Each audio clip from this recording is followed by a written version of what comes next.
I'm so excited to see what you all have achieved in the last few years. Your growth has been incredible, and I'm grateful for all of your hard work and sacrifice. A lot of that growth has been brought about by new people coming into the business to take advantage of our generous marketing plan and effective product line. So I thought I would take just a moment of your time to share with you a little bit about where Forever came from and where Forever is going. I've heard people describe this as our culture, but I think it's simply who we are.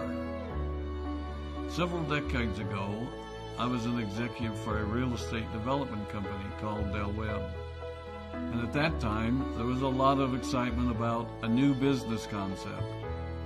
And like many of my colleagues and friends, I went along to a business opportunity meeting and listened to a presentation about multi-level marketing.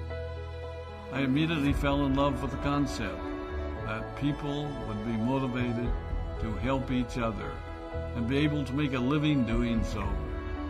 It's a beautiful thing when you think about it.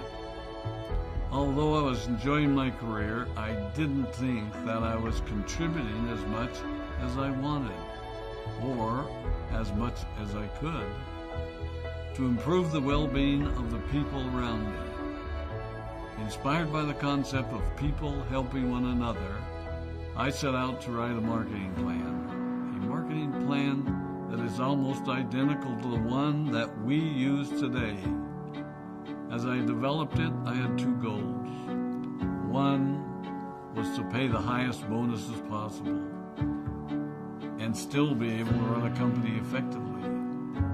Two, to build a plan that would motivate and encourage people to keep working. I wanted a plan to reward those that remain active and engaged. I love the concept of a royalty income. However, I believe that it's good for our souls to work hard. People who work hard are happier. Of course, if you work hard, you should play hard. And that was one of my motivational factors in starting Forever Resorts. It was to give people the opportunity to spend time with their loved ones and experience the wonder of nature. Next time we're together, maybe I can tell you more about my passion for our resorts, our rare animals, and spectacular natural resources. So, with the marketing plan prepared, I needed to find a product. And we searched around and looked at different opportunities. I was passionate about finding something that was effective, consumable, and that we knew would not be a fad. During my search, I met a group of doctors who had developed a method of stabilizing aloe vera. They convinced me of its efficacy, and we began testing the product, and were amazed by the results. We were in business. We had a fair and balanced marketing plan, a consumable, effective product, and the third ingredient, an absolute conviction that we could make a difference in the lives of the people around us. And while it might have been a bit presumptuous, we honestly believed that we could make a difference in the world. We put in generous return policies, customer service incentives, and began to build this business based on the principle of being nice to one another and helping others. The success was incredible, and we grew rapidly until Christmas of 1982. I was sitting at home with the family, and the phone rang. They informed me that there had been a freeze at our aloe plantations in Texas, and that all of our aloe was destroyed. I immediately went to the airport and flew to South Texas to see what we could do. I hoped and prayed that when I arrived, what I saw would be better than the news I'd received. But that wasn't to be the case. We had no aloe, and the business immediately began to suffer. There were some FBOs that left, but more importantly, there were those that stayed. It was a tough time for us. We put everything on the line to stay in business, and there were many sleepless nights. But we were convinced that what we were doing was right. We decided that this would never happen to us again.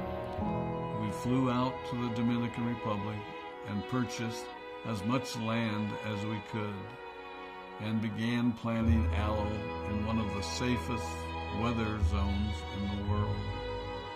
In addition to the acres of plantations in the Dominican Republic, we now have plantations in Mexico and South Texas. It was a tough lesson to learn. But during the tough times, we became stronger and we grew the most. We grow roots that strengthen us and help us to overcome the challenges and obstacles that life throws at us. I have learned that solid principles and core beliefs do not have a sell-by date. It is never old-fashioned or out of style to be nice to each other, to honor your commitments, and to treat people how you would wish to be treated. I recognize that many of you might not have heard about our beginnings, as you are new in the company. I am thrilled that you're part of our forever family, but I ask you to be mindful of the foundation upon which this company has been built. Forever was built on the principles of paying the highest bonuses possible, providing the most effective and highest quality of product, and empowering people to serve one another. There are no shortcuts to success in our business. Of course, the speed at which we reach certain levels may vary, but the fundamental principles remain unchanged and will remain unchanged as we continue our journey over the next 4 decades and longer. There will be times when a pathway will open up to you that will tempt you to take a shortcut, to buy a little more product than you may need, to make a purchase in someone else's name, or other ways in which we are tempted to give up what we want most for what we want now. Never forget that you're a part of something special, a business that has been built upon taking the road less traveled. It may not be as fast and as shiny as you might want it to be, but take it from me, the road less traveled is more rich, more wonderful, more fulfilling, and more lasting than you can ever imagine. We love you, we appreciate you, we are proud of you. My name is Rex Mon, and I am